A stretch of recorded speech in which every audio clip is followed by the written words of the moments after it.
ಧರ್ಮಸ್ಥಳದ ಪ್ರಕರಣದಲ್ಲಿ ಮಹೇಶ್ ಶೆಟ್ಟಿ ತಿಮರೋಡಿ ಕಥೆ ಏನಾಯ್ತು ಅನ್ನೋದನ್ನು ನಿಮಗೆ ತೋರಿಸಿದ್ವಿ. ಇನ್ನು ಸುಜಾತಾ ಭಟ್ ಕಥೆ ಬೇರೆದ್ದೇ ರೀತಿಯಲ್ಲಿದೆ. ನನ್ನ ಕೈಲಿ ಆಗಲ್ಲ, SIT ತನಿಖೆಗೆ ಬರಲ್ಲ ಅಂತ ಹೇಳ್ತಾ ಇದ್ದಂತಹ ಸುಜಾತಾ ಭಟ್ ನಿನ್ನೆ ಕರೆದೇ ಇದ್ರೂ ಕೂಡ SIT ಅಧಿಕಾರಿಗಳ ಎದುರು ದಿಢೀರ್ ಅಂತ ಹೇಳಿ ಪ್ರತ್ಯಕ್ಷ ಆಗ್ಬಿಟ್ರು. ನಿನ್ನೆ 6 ಗಂಟೆ ಸುಜಾತಾ ಭಟ್ಗೆ SIT ಗ್ರಿಲ್ ಮಾಡಿರುವಂಥದ್ದು, ಪ್ರಶ್ನೆ ಕೇಳಿರುವಂಥದ್ದು. ಶಿವಮೊಗ್ಗದ ರಿಪ್ಪನ್ಪೇಟೆ, ಉಡುಪಿಯ ಪರಿಕರದ ಪರಿಸರ ಸೇರಿದಂತೆ ಕೊಡಗಿನ ವಿರಾಜಪೇಟೆಯ ಲಿಂಕ್ ಸಂಬಂಧ ನಿನ್ನೆ SIT ಅಧಿಕಾರಿಗಳು ವಿಚಾರಣೆ ನಡೆಸಿದ್ದಾರಂತೆ. ಇವತ್ತು ಮತ್ತೆ SIT ಅಧಿಕಾರಿಗಳು ವಿಚಾರಣೆಗೆ ಹಾಜರಾಗಿ ಅಂತ ಹೇಳಿ ಸುಜಾತಾ ಭಟ್ಗೆ ತಿಳಿಸಿದ್ದಾರೆ. ತನಿಖಾಧಿಕಾರಿ SP ದಯಾಮ ನೇತೃತ್ವದಲ್ಲಿಯೇ ನಿನ್ನೆ ವಿಚಾರಣೆ ಆಗಿದೆ ಅನ್ನೋದು ಗೊತ್ತಾಗ್ತಾ ಇದೆ. ಕ್ಲೈಮ್ಯಾಕ್ಸ್ ಹಂತಕ್ಕೆ ಸುಜಾತಾ ಭಟ್ ಕಥೆಗಳು ಬಂದಂತೆ ಕಾಣಿಸ್ತಾ ಇದೆ. ನಿನ್ನೆ SIT ಕಚೇರಿಯಲ್ಲಿ ಇದ್ದಕ್ಕಿದ್ದ ಹಾಗೆ ಪ್ರತ್ಯಕ್ಷ, ಅದು ಕೂಡ ಬೆಳಗ್ಗಿನ ಜಾವ 4:30-5 ಗಂಟೆ ಅಷ್ಟೊತ್ತಿಗೆ SIT ಅಧಿಕಾರಿಗಳೇ ಎದ್ದಿರಲಿಲ್ವಂತೆ.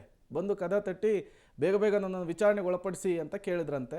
ಸಹಜವಾದಂತಹ ಕುತೂಹಲ, ನನಗೆ ಹುಷಾರಿಲ್ಲ, 29ನೇ ತಾರೀಕು ನಾನು ವಿಚಾರಣೆಗೆ ಬರ್ತೀನಿ ಅಂಥೇಳಿ ಡ್ರಾಮಾ ಮಾಡ್ತಾ ಇದ್ರು ಸುಜಾತಾ ಭಟ್ ಅವರು.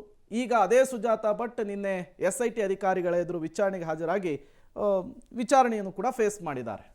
ಹಾಗಾದರೆ ಹೇಗಿತ್ತು SIT ವಿಚಾರಣೆ? ನಿಮ್ಮ ಮಗಳ ಹೆಸರು ಏನು ಅಂತೇಳಿ ಕೇಳಿದ್ದಾರೆ. ಮೊದಲ ಪ್ರಶ್ನೆನೇ ಅದು ಅನನ್ಯ ಭಟ್ ಕೇಸ್ನಲ್ಲಿ. ಯಾಕೆಂದರೆ ಮಗಳ ವಿಚಾರದಲ್ಲಿನೇ ಸಾಕಷ್ಟು ಗೊಂದಲಗಳು, ಕಟ್ಟುಕತೆಗಳನ್ನು ಸುಜಾತಾ ಭಟ್ ಕಟ್ಟಿದ್ದಾರೆ ಅಂಥೇಳಿ. ನಿಮ್ಮ ಮಗಳು ನಾಪತ್ತೆ ಆಗಿದ್ದು ಯಾವಾಗ, ಆ ಟೈಮಿಂಗ್ಸ್ ಏನಾದರೂ ನಿಮಗೆ ಗೊತ್ತಾ ಅಂಥೇಳಿ ಮಾಧ್ಯಮಗಳ ಮುಂದೆಲ್ಲ 2003ರಲ್ಲಿ ಮೆಡಿಕಲ್ ಓದ್ತಾ ಇದ್ದಂತಹ ಅನನ್ಯ ಭಟ್ಟು ಧರ್ಮಸ್ಥಳದಲ್ಲಿ ಕಾಣೆಯಾಗಿದ್ರು ಅಂತ ಹೇಳಿದರು. ನಿಮ್ಮ ಮಗಳ ಫೋಟೋ ದಾಖಲೆಗಳೇನಾದರೂ ಇದೆಯಾ ಅಂಥೇಳಿ ಕೂಡ ಪ್ರಶ್ನೆಯನ್ನು ಕೇಳಿದ್ದಾರೆ. ಈಗಾಗಲೇ ಇದೆಲ್ಲದಕ್ಕೂ ಕೂಡ ಉತ್ತರ ಸಿಕ್ಕಾಗಿದೆ, ಬಟ್ ಫಾರ್ಮ್ಯಾಲಿಟೀಸ್ ಕೇಳಲೇಬೇಕು. ನಿಮ್ಮ ಮಗಳು ಓದಿದ್ದು ಎಲ್ಲಿ, ಯಾವ ವರ್ಷ, KMCಯಲ್ಲಿ ಓದಿದ್ರು, ಅನನ್ಯ ಭಟ್ಟು ಮೆಡಿಕಲ್ಲು, ಫ್ರೆಂಡ್ಸ್ ಜೊತೆ ಹೋದಾಗ ನಾಪತ್ತೆ ಆದರು ಅನ್ನುವಂತಹ ವಿಚಾರವನ್ನು ಹೇಳಿದ್ದಾರೆ. ಇಷ್ಟು ವರ್ಷ ಯಾಕೆ ನೀವು ದೂರು ಕೊಡಲಿಲ್ಲ? 14-15 ವರ್ಷ ಆಯಿತು. ಇದ್ದಕ್ಕಿದ್ದ ಹಾಗೆ ಪ್ರತ್ಯಕ್ಷರಾಗಿದ್ದು ಯಾಕೆ? ಅದು ಕೂಡ ಈ ಮುಸುಕುದಾರಿ ಎಂಟ್ರಿ ಕೊಟ್ಟ ನಂತರವೇ ನೀವು ಎಲ್ಲಿಂದ ಬಂದ್ರಿ ಅಂತ ಕೇಳಿದ್ದಾರೆ. ನಿಮ್ಗೆ ಯಾರ್ದಾದ್ರೂ ಒತ್ತಡ ಇತ್ತಾ? ಯಾರಾದರೂ ನಿಮ್ಮ ಮೇಲೆ ಒತ್ತಾಯಪೂರ್ವಕವಾಗಿ ಈ ರೀತಿಯ ಹೇಳಿಕೆಗಳನ್ನು ಕೊಡಿಸಿದ್ರಾ ಅನ್ನುವಂತಹ ಹೇಳಿಕೆಯನ್ನು ಕೂಡ ಕೇಳಿದಾರಂತೆ. ದೂರು ಕೊಡುವ ಮೊದಲು ಯಾರಾದರೂ ನಿಮ್ಮನ್ನು ಭೇಟಿಯಾಗಿದ್ರಾ? ಇವರು ಡೆಲ್ಲಿಗೆ ಹೋಗಿದ್ದು, ಯಾರ್ಯಾರನ್ನೋ ಭೇಟಿಯಾಗಿದ್ದು ಎಲ್ಲವೂ ಕೂಡ ಗೊತ್ತಿರುವಂತಹ ವಿಚಾರವೇ. SITಗೂ ಕೂಡ ಈಗಾಗಲೇ ಮಾಹಿತಿ ಇಟ್ಕೊಂಡೇನೆ ಎಲ್ಲ ಪ್ರಶ್ನೆಗಳನ್ನು ಕೇಳಿದ್ದಾರೆ. ತದನಂತರ ತಾಳೆ ಹಾಕುವಂತಹ ಕೆಲಸ ಆಗುತ್ತೆ. ನನ್ನ ಹೆಸರು ಸುಜಾತಾ ಭಟ್ಟು, ಮಗಳು ಅನನ್ಯ ಭಟ್ಟು ಅಂಥೇಳಿ ಸುಜಾತಾ ಭಟ್ಟು SIT ಅಧಿಕಾರಿಗಳು ಕೇಳಿದಂತಹ ಪ್ರಶ್ನೆಗೆ ಉತ್ತರವನ್ನು ಕೊಟ್ಟಿದ್ದಾರೆ. ಅನನ್ಯ ಭಟ್ ಇದ್ದಿದ್ದು ನಿಜ, ಕಾಲ್ಪನಿಕ ಕಥೆ ಅಲ್ಲ, ಅನನ್ಯ ಭಟ್ ನನ್ನ ಮಗಳು ಅಂಥೇಳಿ ಮತ್ತೊಮ್ಮೆ SIT ಅಧಿಕಾರಿಗಳ ಎದುರು ಇದೇ ರೀತಿಯ ಉತ್ತರವನ್ನು ಕೊಟ್ಟಿದ್ದಾರೆ. 2003ರಲ್ಲಿ ನನ್ನ ಮಗಳು ಮೆಡಿಕಲ್ ಓದ್ತಾ ಇದ್ಲು. ಎಲ್ಲಿ? ಮಣಿಪಾಲದ KMCಯಲ್ಲಿ. ಸ್ನೇಹಿತರ ಜೊತೆಗೆ ಧರ್ಮಸ್ಥಳಕ್ಕೆ ಹೋಗಿದ್ಲು, ಅಲ್ಲಿ ನಾಪತ್ತೆ ಆಗಿದ್ದು. ಇದನ್ನೆಲ್ಲವೂ ಕೂಡ ದೂರಿನಲ್ಲಿಯೇ ತಿಳಿಸಿದ್ದಾರೆ. ಧರ್ಮಸ್ಥಳ ಕ್ಷೇತ್ರಕ್ಕೆ ಹೋದಂತಹ ಸಂದರ್ಭದಲ್ಲಿ ಅನನ್ಯ ಭಟ್ ಇದ್ದಕ್ಕಿದ್ದ ಹಾಗೆ ನಾಪತ್ತೆ ಆಗಿದ್ಲು. ನಾನಾಗ ಕೋಲ್ಕತ್ತಾದಲ್ಲಿ CBI ಆಫೀಸ್ನಲ್ಲಿ ಸ್ಟೆನೋಗ್ರಾಫರ್ ಕೆಲಸ ಮಾಡ್ತಾ ಇದ್ದೆ ಅಂಥೇಳಿ ದೂರಿನಲ್ಲೂ ಕೂಡ ಇವರು ಉಲ್ಲೇಖಿಸಿದ್ದಾರೆ.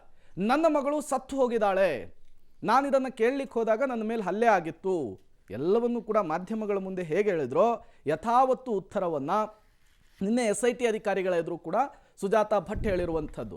ಮಗಳ ಅಸ್ಥಿ ಸಿಕ್ಕರೆ ಕೊಡುವಂತೆ ನಾನು ದೂರು ಕೊಟ್ಟಿದ್ದೆ. ಯಾವುದಾದ್ರೂ ಅಸ್ಥಿ ಪಂಜರ ಸಿಕ್ಕರೆ, ಮೂಳೆ ಸಿಕ್ಕರೆ ನನ್ನ DNA ಜೊತೆಗೆ ಮ್ಯಾಚ್ ಮಾಡಿ ನನ್ನ ಮಗಳು ಅನ್ನೋದು ಗೊತ್ತಾದರೆ ನಾನು ಕೊಡಿ ಅಂತ ಕೇಳಿದ್ದೆ.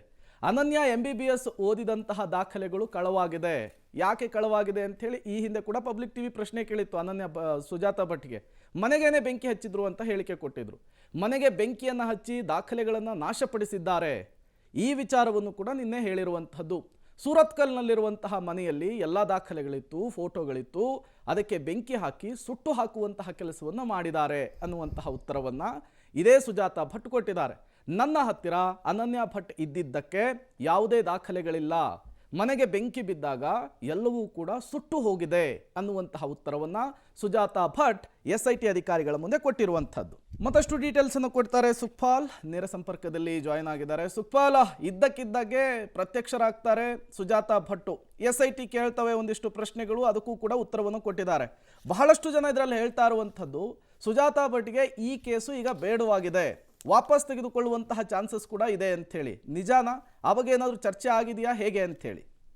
ವಾಪಸ್ ತೆಗೆಯುವಂಥ ಮನಸ್ಸನ್ನು ಸುಜಾತಾ ಭಟ್ ಮಾಡಿದ್ರು. ಈಗ SIT ಅಧಿಕಾರಿಗಳು ಸುಮ್ಮನಾಗ್ತಾ ಇಲ್ಲ. ಯಾಕಂತ ಹೇಳಿದರೆ ಈ ಸುಜಾತಾ ಭಟ್ನ ಪ್ರಕರಣವನ್ನು ಧರ್ಮಸ್ಥಳ ಪೊಲೀಸ್ ಠಾಣೆಯಲ್ಲಿ ದೂರನ್ನು ದಾಖಲಿಸಿರುವಂಥದ್ದು. ಆ ಬಳಿಕ ಅದು SITಗೆ ವರ್ಗಾವಣೆ ಆಗಿದೆ. ಹಾಗಾಗಿ SIT ಅದೇ ದಿನದಿಂದ ಎಲ್ಲ ತನಿಖೆಗಳನ್ನು ಮಾಡುವಂಥದ್ದನ್ನು ಮಾಡಿ ಮುಗಿಸಿದೆ. ಎಲ್ಲೆಲ್ಲ ಈಕೆ ಹೇಳಿರುವಂಥ ಕಥೆಯಲ್ಲಿ ಎಲ್ಲೆಲ್ಲ ಓಡಾಟಗಳನ್ನು ಮಾಡಿದ್ದಾರೆ ಅನ್ನುವಂಥದ್ದು ಅದೆಲ್ಲ ಕಡೆಗಳಿಗೂ SIT ಅಧಿಕಾರಿಗಳು ತೆರಳಿದ್ದಾರೆ. ಅದು ಉಡುಪಿಗೆ ಆಗಿರ್ಬೋದು, ಬೆಂಗಳೂರಿಗೆ ಆಗಿರ್ಬೋದು, ಶಿವಮೊಗ್ಗಕ್ಕಾಗಿರ್ಬೋದು, ಈ ಕಡೆಗೆಲ್ಲ ಹೋಗಿ ಆಕೆಯ ಮಾಹಿತಿಯನ್ನು ಸಂಗ್ರಹಿಸುವಂಥ ಕೆಲಸಗಳನ್ನು ಮಾಡಿದ್ದಾರೆ. ಜೊತೆಗೆ ಮಗಳು 2003ನೇ ಇಸ್ವಿಯಲ್ಲಿ ಮಿಸ್ಸಿಂಗ್ ಆಗಿದ್ದಾಳೆ ಧರ್ಮಸ್ಥಳ ಕ್ಷೇತ್ರಕ್ಕೆ ಬಂದವಳು ಅನ್ನುವಂಥದ್ದನ್ನು ಸುಜಾತ ಭಟ್ ಹೇಳ್ಕೊಂಡಿರುವಂಥದ್ದು. ಹಾಗಾಗಿ ಆ ಹಿನ್ನೆಲೆಯಲ್ಲೂ ಆ ಸಂದರ್ಭದಲ್ಲಿ ಈಕೆ ಎಲ್ಲಿದ್ಲು ಅನ್ನುವಂಥದ್ದು, ಜೊತೆಗೆ ಯಾರ ಜೊತೆ ಇದ್ರು ಅನ್ನುವಂಥದ್ದನ್ನೆಲ್ಲ ವಿಚಾರಣೆಗಳನ್ನು ಮಾಡಿದ್ದಾರೆ. ಹೀಗಾಗಿ ಯಾವುದೇ ಕಾರಣಕ್ಕೂ ಈಗ ಈ ಕೇಸಿನಿಂದ ಹೊರಗೆ ಹೋಗುವಂಥ ಸಾಧ್ಯತೆ ಇಲ್ಲ. ಆ ಕಾರಣಕ್ಕಾಗಿ ಈಗ ವಿಚಾರಣೆಗೆ 29ನೇ ತಾರೀಕಿಗೆ ಕರೆದಿದ್ರು. ನಿನ್ನೆ ಬೆಳಗ್ಗಿನ ಜಾವಕ್ಕೆ ಬಂದಿದ್ದಾರೆ. ಸುಮಾರು ಒಂದು 7 ಗಂಟೆಗಳ ಕಾಲ ಯಾವುದೇ ತನಿಖೆಗಳನ್ನು ಮಾಡದೆ ಆ ಬಳಿಕ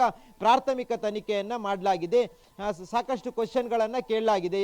ಆ ಎಲ್ಲ ಕ್ವಶನ್ಗಳಿಗೂ ದೂರಿನಲ್ಲಿ ಯಾವ ರೀತಿಯಾಗಿ ಉತ್ತರವನ್ನು ಕೊಟ್ಟಿದ್ದಾರೆ, ದೂರನ್ನು ಕೊಟ್ಟಿದ್ದಾರೆ, ಅದೇ ರೀತಿಯಾದಂಥ ಉತ್ತರವನ್ನು ನಿನ್ನೆನೂ ಕೊಟ್ಟಿರುವಂಥದ್ದು.